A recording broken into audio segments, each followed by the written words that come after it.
All right, well, welcome everyone to the Molly Tommy February panel. I'm Heather Brown with Molly Tommy, and I'll be your moderator. Tonight, we're honoring Black History Month, and we're talking about being Black and LGBTQ, approaching intersectional conversations. So we'll start off by everyone introducing themselves and their preferred pronouns, and then we'll hop right into some questions. Want to go ahead and start us off, Keith? I see you first in my window here. Okay. I'm Keith, and my pronouns are he, him. And I am a member of Molly Tommy.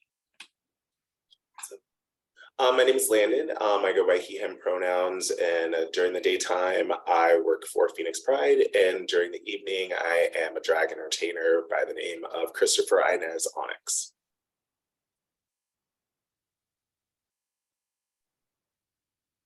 Want to go next, Tony? Oops, you're muted.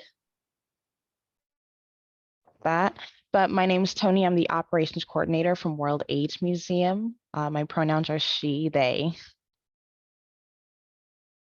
How about you, Mashonda?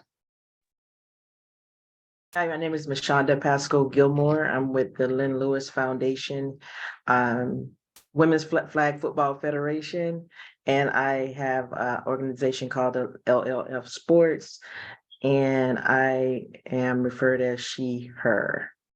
Okay. And last but not least, Queen Donna.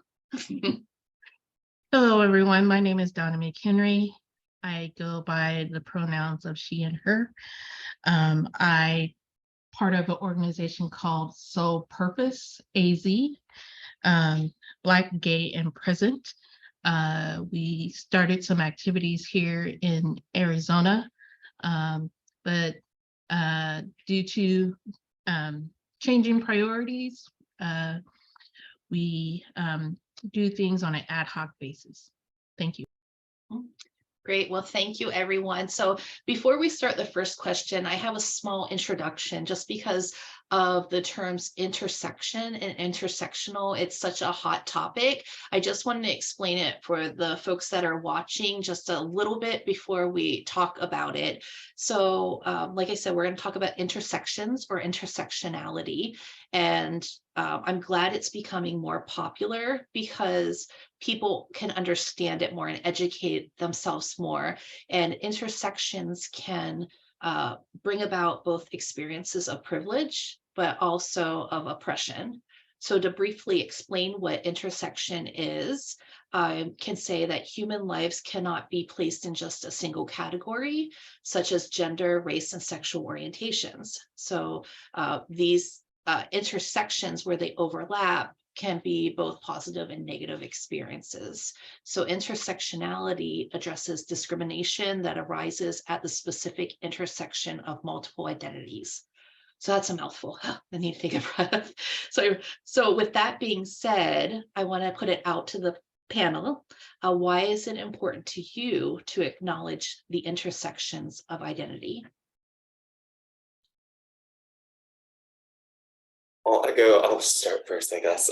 For me, I think that it's super important that we recognize the intersectionality because who we are and what makes up our experiences comes from many different places. When the question sometimes is asked, how do you live your life as a Black gay man? And are you Black first? Are you gay first? And it's how you experience me first. Because whether you experience me in person, whether you experience me maybe through an email over the phone, those things are going to change how you first perceive me, but then also it's going to change how the world around me affects me at different points in times, because there is a certain amount of privilege that comes along with being a cisgendered man. And when you start to add different things to that, such as being a cisgendered gay man, there are different things that come along with that experience. As a Black man, there are different things that come along with that experience. So all those things kind of color and make a full picture of who an individual is when you recognize all the pieces that make up the sum of an individual. Yeah, very well said, Landon. Anyone else have any comments about that? Were we really supposed to follow that? I think it was very well said. I would just echo what Landon said. Helps, it helps people to hopefully understand who we are and not who they perceive us to be. I may be a gay man, but I am still a man. You know, gay doesn't define my character. I'm still a human being. I'm still a man.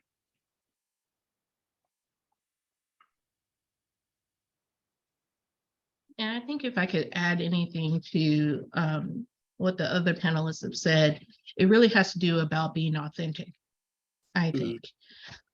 Really showing up 100% as who you are. What makes you isn't just what you see, but it carries with you all of the values and cultural experiences, as Lyndon has shared, that you don't see represented visually, but you might hear it in the twang of our voice if we come from a Southern place, and we carry with that the history and values that help to shape who we are. So I think we carry that with us in whatever arena that we flow into. Yes, thank you, Donna. Tony.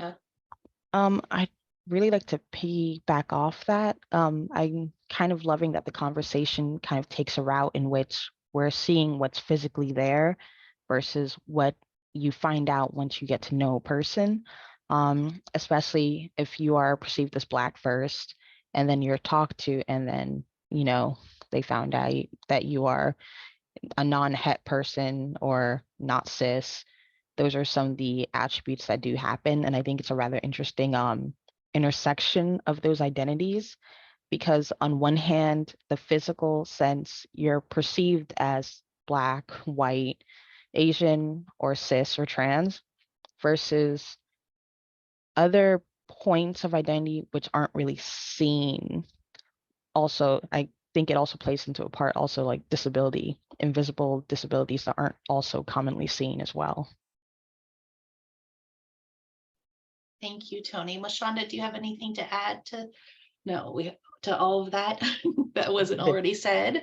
Right. I would say that, everyone has really echoed what I really kind of felt. I will use this an example as it relates to me being a Black woman, lesbian. I happen to have a wife in corporate America. And when you look at that, as a woman of color, there's a lot of resilience that goes with it.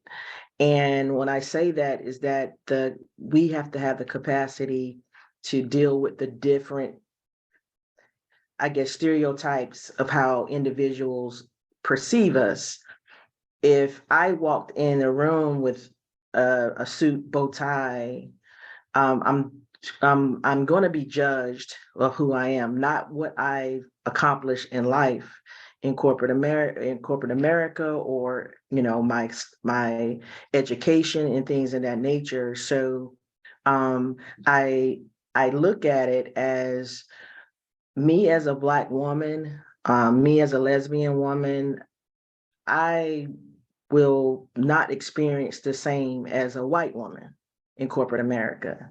I get that all the time. So I have to really be authentic in my own skin, walk in my own truth, and it's really about understanding who you are as an individual, and then at that point you get that respect from your peers, because when you show up at the board meeting, first of all, you want to make sure they know why you're there, and they want to make sure that they understand the value that you bring.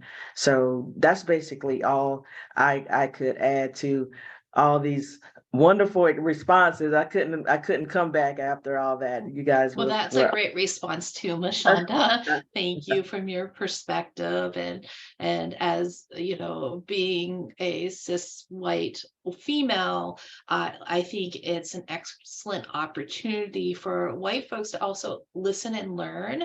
And we've heard this so many times, check your privilege, and looking at intersectionalities or intersections, we can really check our privileges and you know, and learn more and educate ourselves.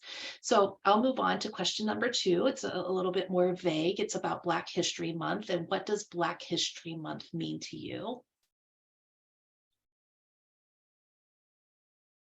I think when, if I can take a point on this, the background that you see that have are what I would say the pioneers that came before us, who really made contributions to our community, and for whatever reasons couldn't always be in their authentic selves in the arenas that they had, whether it's Bayard Rustin and his contribution to the United States still continues to be unknown.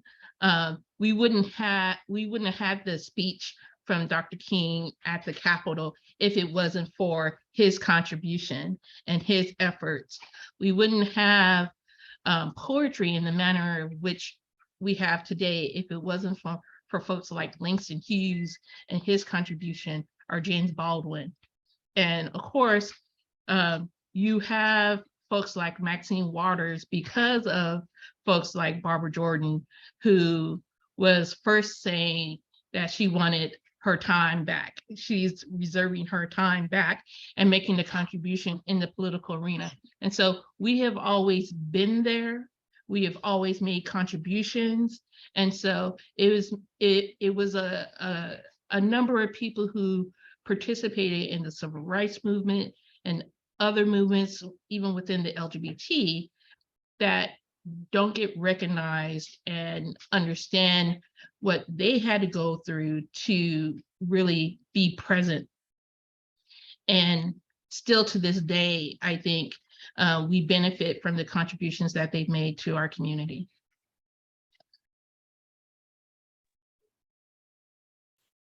For me, when I think about Black history in 2023, I feel like it's so much even more important that we continue to have the conversation around who we are in like Donna talked about, the contributions that we've had within the public sphere, just because it first came about as a reason to like take pride in us as a community. These are things that we're coming out of the civil rights movement. We're coming out of Reconstruction after the Civil War. And it's like, these are people that we have to look up to. These are reasons why we should be proud of who we are. Each and every one of us as Black individuals who come from have the ancestry of enslavement, each of us come from people who survived through things. And in 2023, it's super important not only to recognize that, but also as we look at the political sphere where they're trying to completely erase or make history more something where it's a pat on the back and we can kind of write over things and make it as if the history wasn't that bad or things weren't that okay and you should be happy that you live in this time. It's like, no, each one of us has a reason to stand up and be proud.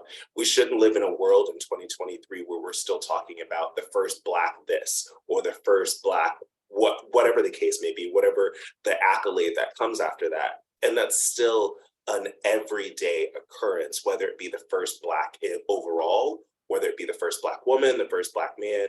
We're still experiencing a world that has not accepted us or allowed us to have our own place in the sphere. And when Black history is talked about in juxtaposition to history of other individuals, it's not to take away from the history of these other individuals. It's not a pie where one person has a piece, there's less pie for everyone else.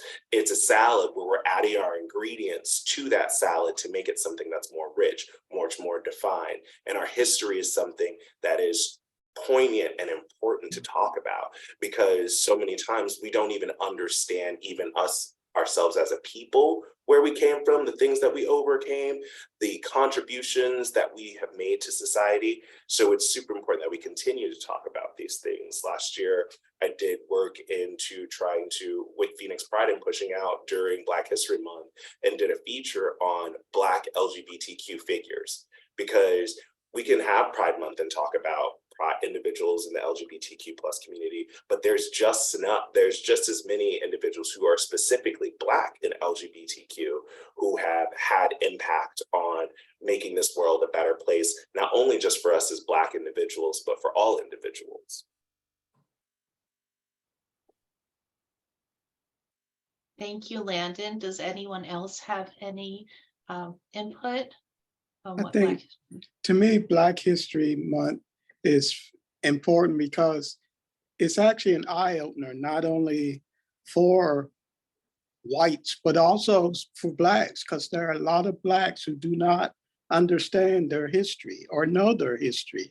I spend a lot of time researching my family history and trying to get family members involved, because I think it's important that not only this generation, but every generation that follows needs to know the true story. One of my biggest heartburns is that what we have taught our children in school is not always the truth.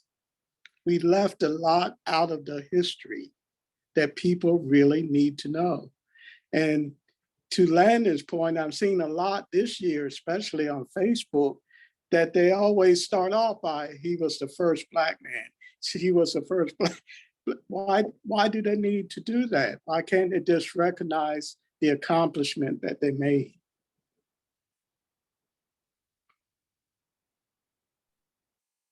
Tony and LaShonda, do you have anything else to add? I kind of would like to highlight what Keith just said in terms of when they say they were the first person to do this and this. I think it is kind of important to highlight that part, because it kind of gives you an idea or a time frame, because a white person could have been doing this job, or this was specifically a designated white person's space for hundreds of years.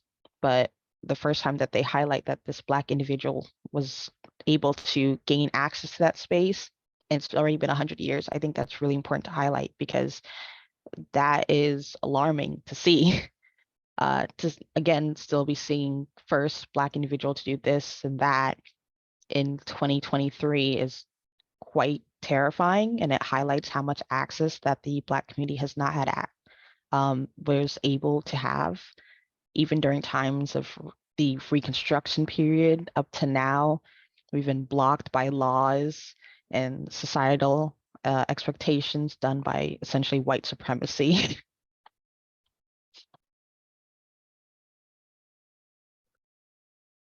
I would add, when I think about Black history, at first you think about, you have the mindset, sometimes you say, well, Black history is every month, right? But, just like Valentine's Day, everyone thinks you supposed to love on Valentine's Day. But when I think about Black history, it does make me proud. It makes me reflect on the things that we have accomplished in this world. We have invented a lot of things that we really don't get the credit for. But then I fast forward to reality now, we still don't get credit for what we basically accomplish. And sometimes history does repeat itself even now.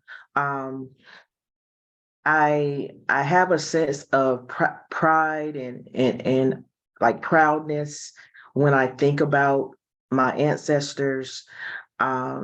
Even when I think about my parents who went through those terrible times, being mistreated, and the freedom that we have and the freedom of speech that we do have now, where we're able to somewhat speak up. in some instances, but back then it was no tolerance, like a zero tolerance of you can't say but so much. You could not be bold in your presence. You know, the African American woman is known to be a strong woman, the backbone of everything. Honestly, I read the book by April Ryan. The name of the book basically just blanked my mind, but basically it talked about the Black woman being pretty much the backbone of our country, period. And I'm a women empowerment person, so I will speak on women so much, but I do believe that when I think about it, I think about the leadership that we have, the strength that we have, and sometimes we're so modest. We've been so pent down and not able to speak out and kind of passive about our accomplishments, because either you'll get belittled or your voice is, it's not a voice that will be heard. So, to me, it makes me happy, but sometimes it makes me sad to think what we had to go through just to get to this point. And then I get upset with some of my peers where, like Keith said, we don't even know our history, and we tend to disrespect those that are trying to keep that form of communication going. Like, hey, you need to know, you need to understand that it is a privilege. This is what I tell my boys and my one daughter. I'm like, there have been times when individuals didn't have their own room. Okay, they didn't have their own had like all these pairs of shoes because my mother's parents couldn't afford a lot of things. So it gives me mixed feelings, but I am proud of the acknowledgement, I would say. But I still feel that it should be a line of respect of that month and that heritage per se. I think that is what I would like. I'd rather have respect for 12 months than have a holiday for me for one. So that kind of leads me into my next question, and I didn't give this one as a sample question. So Black History Month has become really popular in advertising and promotions. And I speak about rainbow washing, and it seems as though all of these brands are now, changing the colors, Black History Month colors, and riding this Black History Month wave. What are your thoughts on these big brands promoting during Black History Month? And I want to answer that, but kind of take a little bit back to that last question that we had and bring it into it. I think that Black History Month as a thing is something that's important for Black people to understand their history and where they come from, but it's just as important for non-Black individuals to understand Black history. I think we live in a capitalistic society, so at some point in time, I think Juneteenth is the prime example, as it became popular, and we started to see it become almost bastardized in a way of Still not really mad about that ice cream. That part. It's become bastardized in a way because we live in a capitalistic society, and the way that we put value on something is by monetizing it.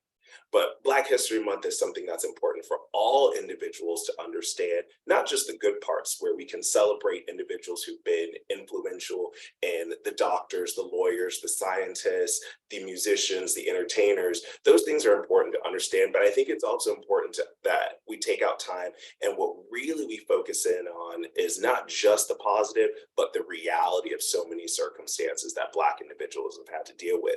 Because in 2023, folks can sit here and say, well, slavery ended X amount of years ago. Why are we still talking about it? Because they don't have the conversation about what it looked like when they burnt down Black Wall Street in Tulsa. They don't have the conversation around what it looks like in the world with redlining and being priced out and being excluded from things that provided other individuals who weren't Black upward mobility. The conversation is never had during Black History Month, or is not had enough during Black History Month, when we talk about the fact that whiteness is a social construct, and it is a social construct in reference to that came from Blackness. Because as Black individuals, we were stolen from our country, so we don't have that tie back to understand where we came from throughout the continent of Africa. So we can't look at a certain country and say, that's my heritage, those are my people, necessarily. So whiteness was a response to Blackness, because here in this country, we came together, and that's the thing that holds us together. Whereas white individuals have the ability to say, oh, I can do my ancestry test. My people are from Ireland, or my people are from Italy, or my people are from Spain. They know where they're from, and they can look back at those pieces of heritage. And the way that they came together and created whiteness was to say, like, okay, you may be a poor Irish individual who may not have all these abilities, and you may not be someone from the bourgeoisie who's a landowner, but at least you're not Black. And that was even the fact that I think for Italians, being white, quote unquote, as an Italian individual is something that transpired within the last 100 years. That wasn't even something that an individual could say 100 years ago as an Italian person. So whiteness is a social construct only in response to Blackness, which is why it's so important for us to have that knowledge of what Black history is and who we are, and where we have an ability to really shape this, not only this country, but how we've shaped the world. Thank you, Landon. And anyone else want to comment on that? And to that point, I know when I do my family history research work, one of the things I try to stress is, like you say, I want my family to understand, yes, we have a lot of things to be proud of in our accomplishments, but they also need to understand what it took to get to that point, the bad times as well as the good times. It wasn't all peaches and cream, to be by no stretch of the imagination, you know? And I think, I don't know about in your areas, but I know here in the area where I live, a lot of schools don't even acknowledge Black history anymore. They don't acknowledge the month. It's almost like Martin Luther King Day, where some people are still up in arms over having Martin Luther King Day. They don't see any significance or any importance in it. I've even had some white friends ask me, so when are we going to have White History Month? And I'm sort of taken aback, like, are you seriously asking me that question? You know, Every day. every day. That's usually my answer.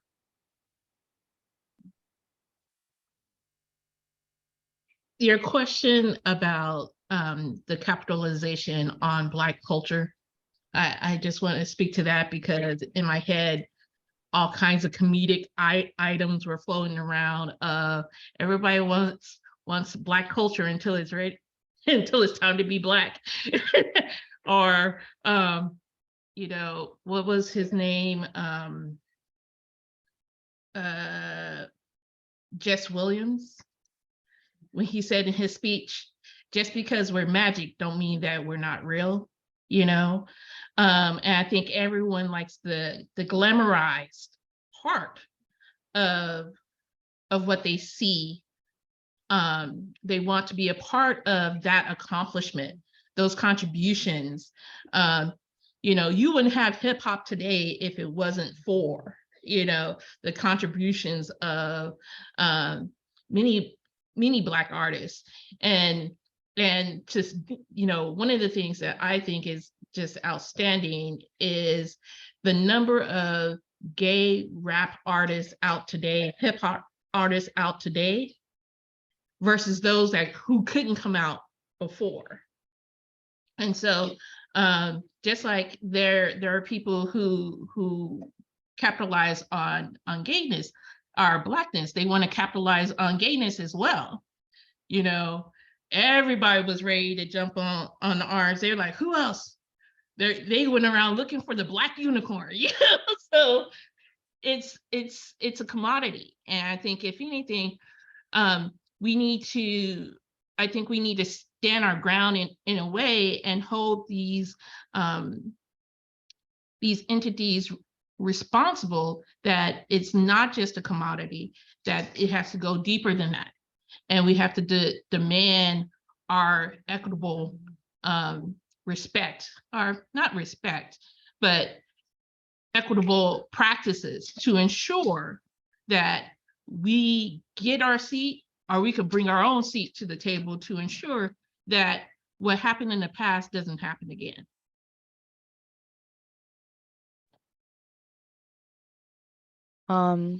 I kind of want to jump on to that point in which it is interesting to see how the Black body has been used as a commodity from not only slavery, but now to the present, where it's Black History Month is being bastardized, because we went from slave bodies being used as labors built on debts.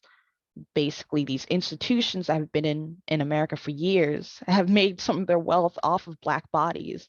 And now here we are in the future with these companies who are now going, we're highlighting Black people here, we're putting Black people here, but where are you with the other 11 months of the year?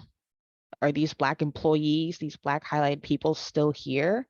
Or are you simply using them just to show, hey, we're not racist, we love Black people, even though this Black employee is complaining about the racism that they've experienced at the hands of your company?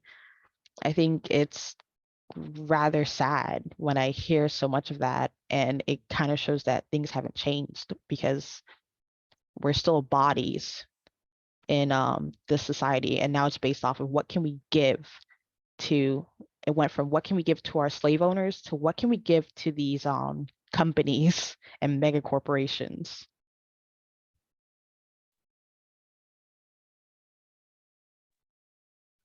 Donna, are you muted? Heather, because this kind of touches on something, so I might cause us to go sideways, because at times this brings up a parallel for the LGBT community, where you see that there's definitely parallels within movements and things like that. You see a lot of actions happening with organizations that are taking on matters to ensure equitable hiring and services for LGBT individuals. And it's kind of like, what was happening within our history. And I think to some extent there's where, for lack of a better way of stating it, this resentment, if I can call it that, not resentment, but perceived resentment, because in some ways, it's not just that the LGBT community is gaining traction that the Black community has, but their traction is going a lot further because it had the whiteness behind it, if you will. It's a matter of, how many places did you see them adopt Black History shirt, and everybody got a Black History shirt. Everybody got a Black History hat. Everybody wanted to kiss a Black baby. It's all those things going on. You didn't see that. We still have as much as we have window dressing, the commodity part of things. We still today in 2023 have bad hiring practices, bad promotion practices. You still have places you can't drive in the United States after 3 o'clock. There are people who will find a way of not wanting to provide service to you. So it's where one wants to say, oh, you've made those gains and everything over here in the Black community. We don't have it here at the LGBT community. I'm at the intersection still waiting, in some ways, and so it can be a struggle, because I've been in situations where my wife was in a hospital. I'm trying to advocate to ensure that they're providing her the pain medication that she was supposed to have 2 hours before, and the nurse threatened to remove me because of me being very vocal and advocating for her. And if it wasn't for papers and documents, that was the only thing that saved me. But if I was a white couple and just said I was her wife, at the time I wasn't, or it wouldn't have been a question.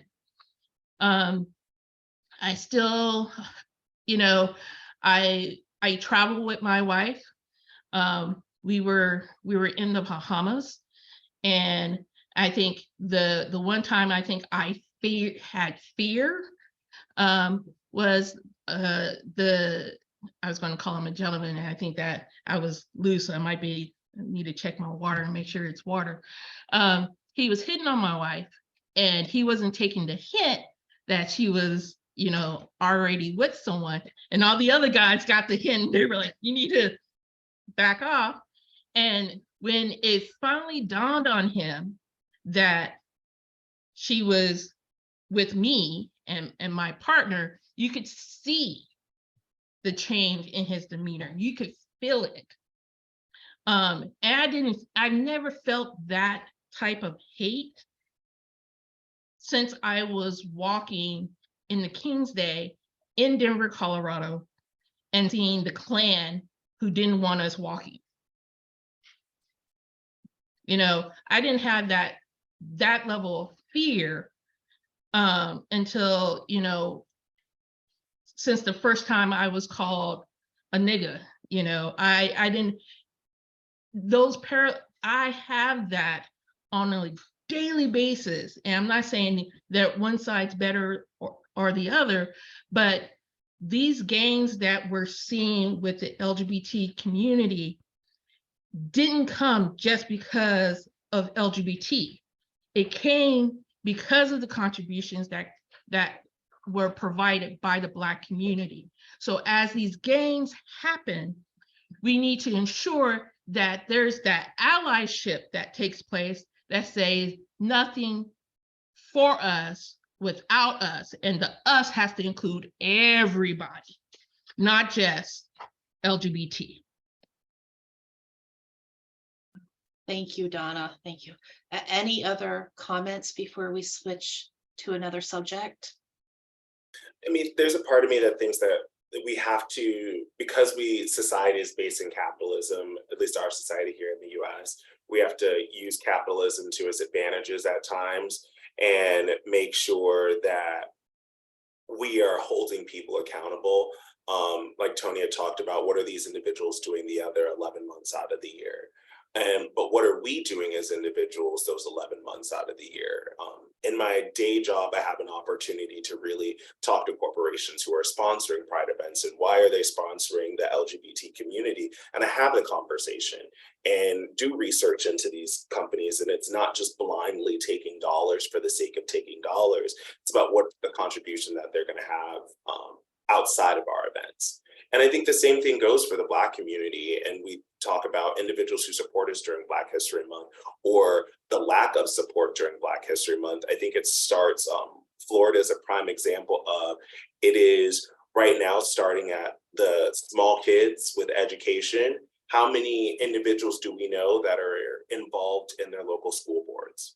If we want Black History Month to be something that is talked about, that's taught, that people are being educated, the curriculum is created a lot of times by these school boards that are out there.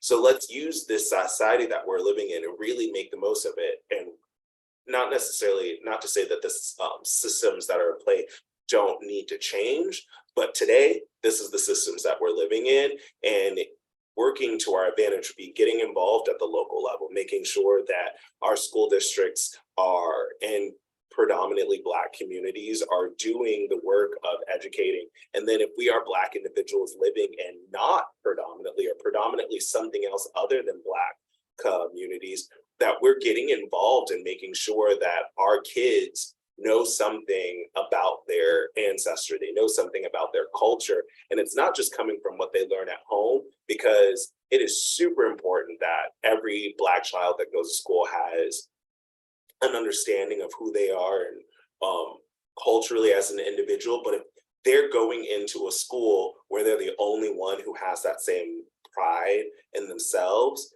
they're fighting an upward battle. Whereas if they have it built into the curriculum and Susie over here next to them is being taught that same thing, they can also see and understand that pride, because little Susie's going to turn into Susan one day. And Susan more than likely is going to be a hiring manager somewhere.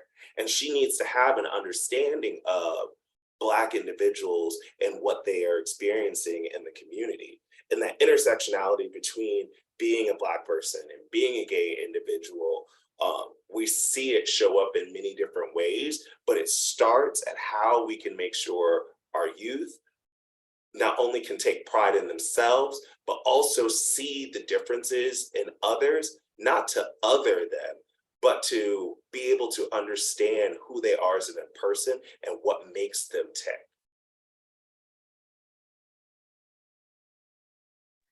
You know, I think if I can make a comment, what I fear the most is that, you know, we had the George Floyd era, and we had the Breonna Taylor era. So millions and millions and millions of people across the world basically saw someone die, right? So it has been a big push from the White House. Like I work in the government. So from the White House, you have to do these things in your programs. You have to push diversity and inclusion as one of our priorities, right? But then what I fear the most is that you get someone else in office, another leader in office where that is not their priority. And it's kind of like, are we really changing? Are we going to go back to where we used to be? It seems like the more we try to change, the more we stay the same, the more hate crimes you see because we're trying to change. So it's very discouraging, and I think what we see now is what our ancestors went through to change laws, to make that change, to influence individuals to make change, put it in the law that you can't do X, Y, Z, push equity across, recruitment and hiring. I'm a recruiter for FEMA, and my job, as long as I'm in that role. It's part of my job rather.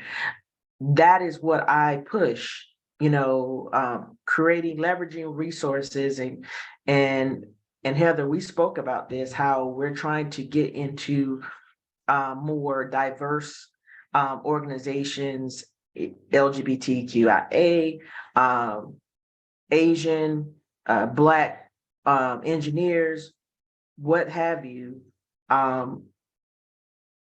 It's just a fear of mine because I've been around a long time, half a century, it seems. So I guess is that over 50 thing that I think about, like, man, I just hope we wake up and just understand that those type of days are over. Like, the new generation really don't want to see that. They want to get past it. So I think that's what makes it frustrating for them. Like, hey, can we just stop talking about it and just move on? But then, individuals like me, I'm like, hey, there's some individuals just haven't learned. They do not understand what it took. Like he said, they don't know what it took to get here. So that's my spiel. Thank Something you. that just popped into my head right now. If we really acknowledge intersectionality for what it is, diversity and inclusion can't be something that's just a tenet. And then we say, like, oh, we went through this seminar and now we're diverse. We know about diversity and equity and inclusion, and we can move forward. It'd be a checklist. If Right. we understand intersectionality and understand that each of us uniquely as individuals, whether me today, Landon, as a gay Black man, Keith as another gay Black man, the intersections that we come to as individuals are not going to be the same. Diversity, equity, and inclusion is not a checklist. It has to be in the foundation of every decision that is made. It can't just be a department. It has to be the lifeblood of runs through every single department that's a part of an organization. And Fluid. it has to be something that everyone thinks about in every decision that they're making, because you can't just say, for all gay people, we must do this. For all Black people, we must do this. For all Latin people, we must do this. Diversity, equity, inclusion, and intersectionality go hand in hand, but only if you truly understand that intersectionality means that there is some place where each one of us has the ability to be something dynamic if we're allowed to be seen as who we are. Thank you, Landon. Yes, well, I took the class in LinkedIn, but I know, yes, I exactly understand what you're saying. So we're going to switch gears and talk about LGBTQ organizations as a whole. So what can LGBTQ organizations do better to serve the Black population and people of color?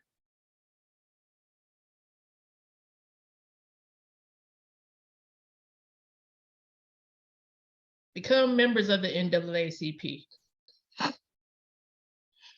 Contribute to a historic Black college. Attend functions even if you don't have Black friends. Contribute, ensure that other organizations, not just the Black community, but the same expectations that you're seeking, just as Lyndon said, applies across the board. There's a difference between equality and equity. Equality is like everybody's getting the same thing, no matter what. Equity is that folks are getting what they need in order to make the progress needed for themselves. And so we need to ensure that whatever our communities need, they can get it. And so it's a challenge, I think, at sometimes to ensure that you diversify your representation. What I mean by that is that for the longest time, my wife and I got burnt out because folks wanted us to be in everything. And I was like, y'all couldn't go find somebody else? Y'all don't have any other Black friends? Open up, I'm so old, I'd be like, open up the white pages, it's that type of thing. But it's ensuring that you're not just reaching out to folks and asking them to participate because of that whole thing of tokenism or commodity, that if you're asking for someone Black to show up, they're going to show up authentically. And they're going to have the expectation that you're going to help address the issues that they bring to the table. You can't say, oh, well, we're not going to be addressing that right now. We're addressing this. It has to be an all or nothing. It's ensuring that you're going to show up for them the same way you want them to show up for you. So, okay, I'm done.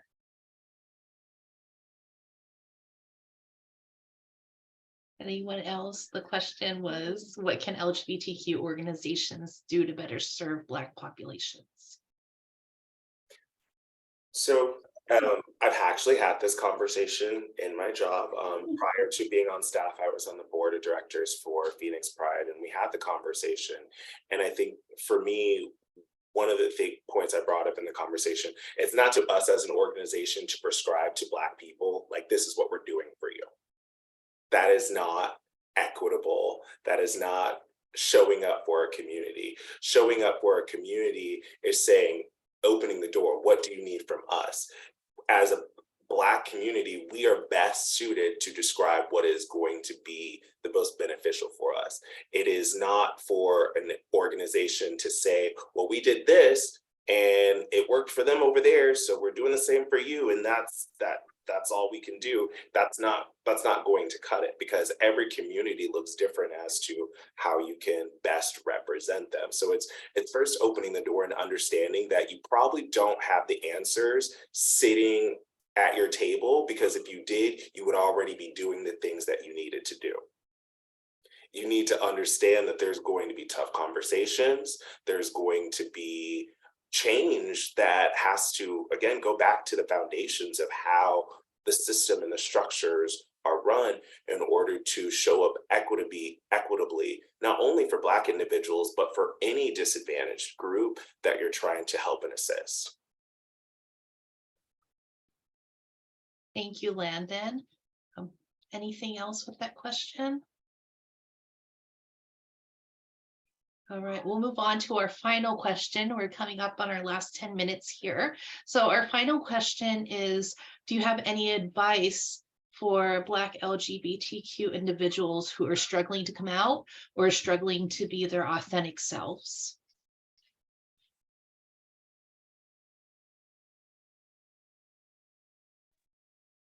I think I would take that one. Being that I really did not come out until the latter part of my life.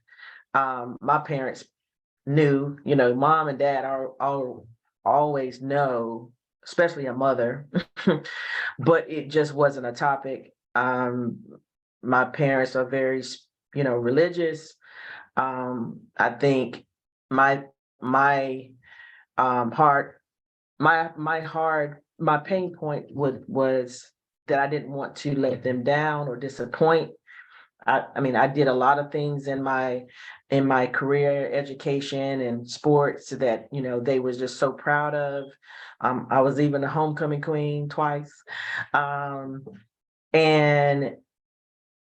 I didn't want to be like my friends where they were out, they came out like it was just so easy, and have girlfriends or,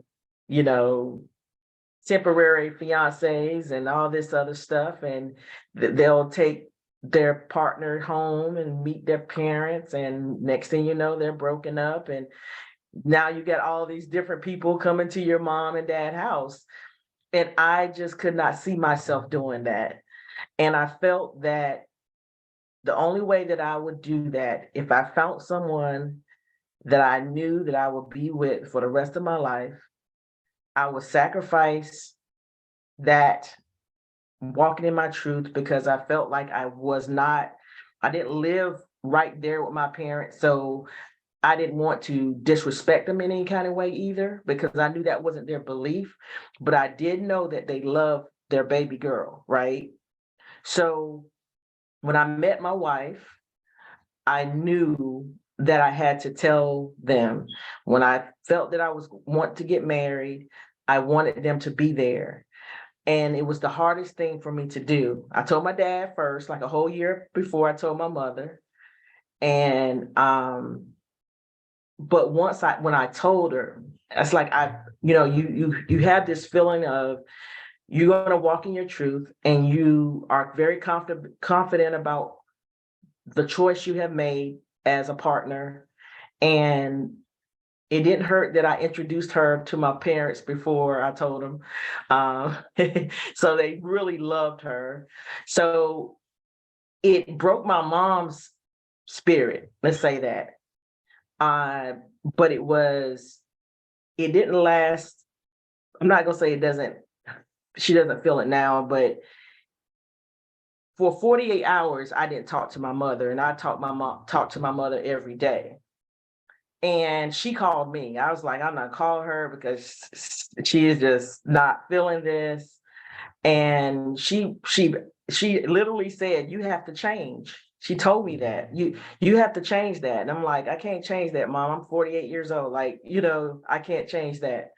So it's one of those things where you have to get the temperature of the room. And luckily for me, I have loving parents, and they're going to love me unconditionally regardless.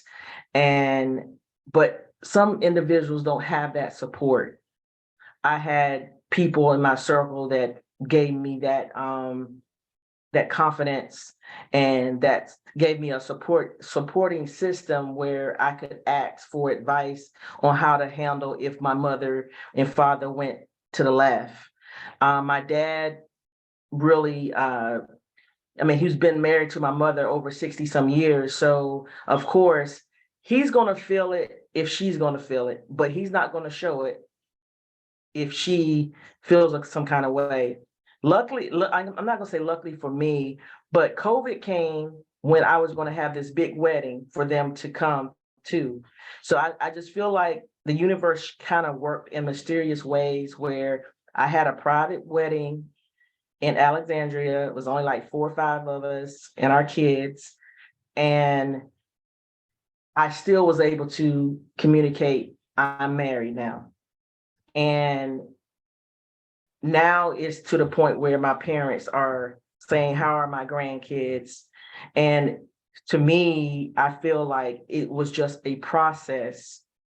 And the fact that I gave them that respect for so long, because I did not want, and this is the last piece, I didn't want my mom or my dad to have to lie that if I'm married, because they're not gonna how to communicate that. They're old school, they're old school holiness, and they wouldn't be able to communicate. She's not married yet, and answer all these questions. So I didn't want my parents lying or anything like that. So I went through that whole phase, and I just kind of walked the walk of respecting. And like, I'm 52 years old now. I don't even drink in front of my mom and dad, because it's just that level of respect, right?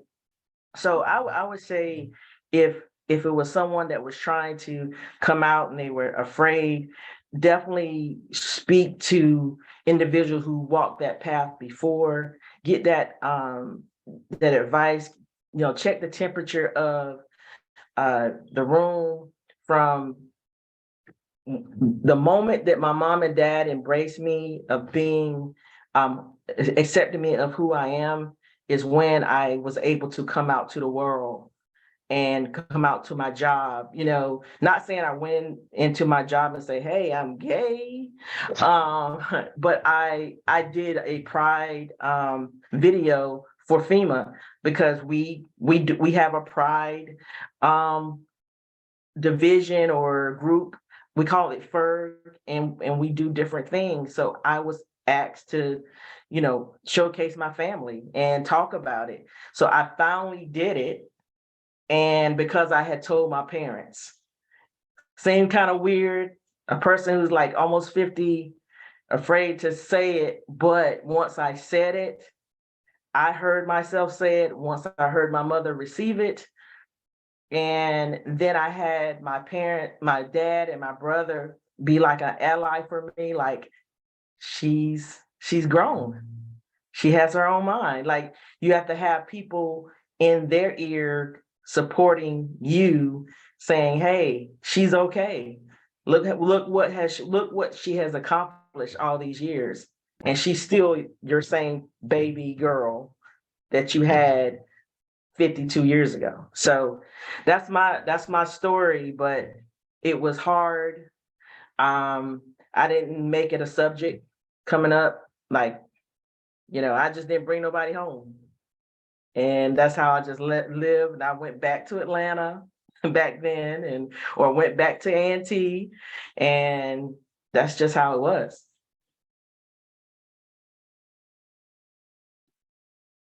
Thank you, Mashonda. Tony, do you have any advice? I'd say that I think it's kind of interesting how it's kind of viewed between the generations, kind of going off of what Shonda has said. Because for my generation, I've seen so many queer kids and older teens and young adults go through the process of being kicked out and seeing their crowdfund all over the internet. And I see these items and I think, is the risk of coming out greater than actually living in your authentic self and possibly dealing with homelessness? And I think that's an actual risk that I think today a lot of younger people are realizing, you know, I want to be my authentic self, but I know the risk of that is being kicked out. And they're taking the risk. Now, there are some that can't take that risk due to a multitude of issues. But I'm a firm believer of the fact that safety overrides living in your truth to a certain point, because I've seen just too many younger people just basically being put at such a dangerous space that leaves them out in the open. But that's generally how I feel about the subject. Well, if I can make one other point of why I went and came out as well, our son is gay. And my wife was married for 10 years before I met her to a male. And she was going through a divorce for like 2 years. And I came in her life. And when I came in her life, our son, I guess, felt relieved that he could come out because he saw that his mother was with another woman. So I did the video for my job because I wanted him to see it's okay to be who you are. And you can be in corporate America and be who you are. Now he's at Morgan State. He's on the dance team. He done blonde his hair. He has an earring in his ear and nose. So, but as long as he understands when it's time to go get that interview, all that comes out, he gets himself together so he can be a professional in corporate America. So, I say that to say that the fact that he felt so comfortable to come out to his parents, because he didn't come out to his father afraid. He's afraid to come out to his dad. But he was able to come out to us. And now our daughter thinks she gay. I think she's going through something, but she thinks she gay now. So we'll wait till that happens. We just praying on it, honey. Thank you, Mashonda. How about you, Keith? Any advice to LGBTQ people of color are struggling to come out or be their authentic selves? Only thing that I would add is that before a person comes out, it has to be their decision. They have to be ready to come out. I know for me, religion played a big part.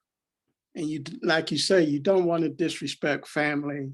You don't want to disrespect friends and their beliefs.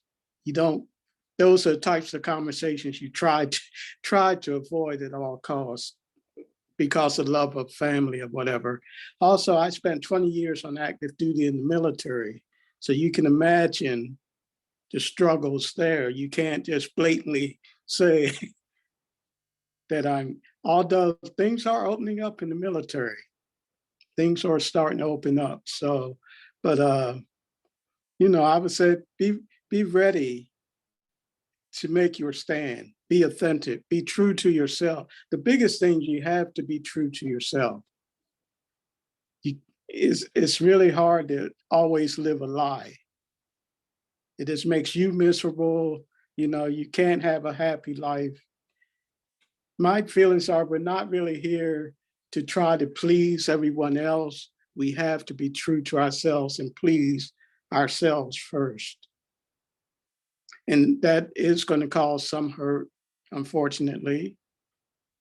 But I would rather see a young people especially, come out on their time and not be forced out, like is happening in some cases. And then when they're forced out, parents throw them away like they're throwing out the garbage. My mind doesn't wrap around that concept, but it happens. Thank you, Keith. Landon and Donna. I don't want to follow Landon. I see you, baby. But I think if anything, I would echo what Keith was saying, is to be true to yourself. In that I don't think one should have to rush, feel like they have to make a decision, make it be their own decision, make sure that they are safe and comfortable with who they are. I know in working with the youth group for years, one of the things that was always concerning to me is folks feeling that they have to fit certain stereotypes, if you will. I know when I was coming out, I still love Foxy Brown, but still, that just scared the bejeebies out of me, because I was like, that's not me. I didn't see my identity in the butch woman that's on the screen, right? And what I appreciate about today is the diversity of Black representation, Black LGBT representation that you see in the media today, that you didn't have in my generation. And Tony, you said your generation, and I'm looking at you. I said, ooh, Black don't crack. I don't know if she's my part of the 90s kids or younger. But 98. okay, yeah, you're okay. I'm joining the 50s club in April, so let you know. But it's the whole thing of, if you want, don't feel like you have to be butch or anything like that, or queen. And if you feel that's you, good, but don't feel that's how you have to define yourself as a gay person. You need to define yourself for you. One of the ways in which you can honor the history and those who came before you is to honor yourself and be your authentic self. I know that it was hard coming as I came out in high school, I was very closeted. There weren't a lot of, there wasn't a large Black pool to date in my time. And so they're like, why are you dating that person, that white girl? I was like, because she's out. And I used to have arguments with some of my sorors because they would be like, oh, it's easier for you to date than it is for me to date. I was like, in what world? In what world? And I said, only if I, and then we get into those other dynamics, and I'll stay away from that. But the biggest thing is you get to take your time to be your authentic self. I mean, what's the young man's name who did the cowboy song and dressed up, got his Lil Nas X. Yes. Love him. I was like, it's important that they see him. It's important that they see just the diversity. Queen Latifah, I was in love with that woman for the longest time. Still can't replace Foxy Brown. I still love that one too.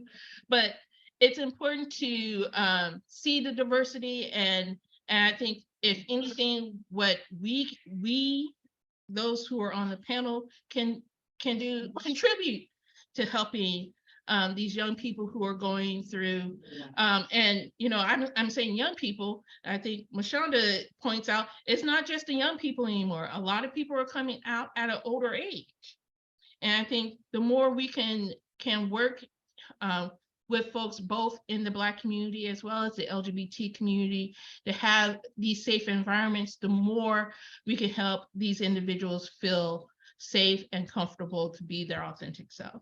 So take your time. Don't feel like you have to rush or fit any stereotypes or anything like that, and honor yourself first. The more you have respect and honor for yourself, it's going to come. I'm a person of faith, and I know that I remember praying one day, and I said, Lord, I just need a group of friends, some girlfriends to hang around so I can be me. And it took a while for them to come. And we call them triple Ds. We have what do you call it? The Marco Polos that we talk every day. Oh, we talk some stuff, y'all. We talk some stuff. Well, help me. I thought it was the answer to your prayers. Now I love you so, Heather. But it's like it's all of us who are on the Marco Polos are coming from that place where it's unspoken understandings, is how I can describe it. Unspoken understandings where they are there for me when I'm having that struggle, and they are there for me when I'm having that celebration. Because I think there is no greater gift than to have that circle and know that that circle may not always come from folks that you call family, blood family, but it comes from those folks who you become friends with, who become your family. You get to identify who your family is. It's not defined for you. You get to define that for yourself. And never forget that. Always stay true to you. Brother Landon, bring us home. So yes, Well, land.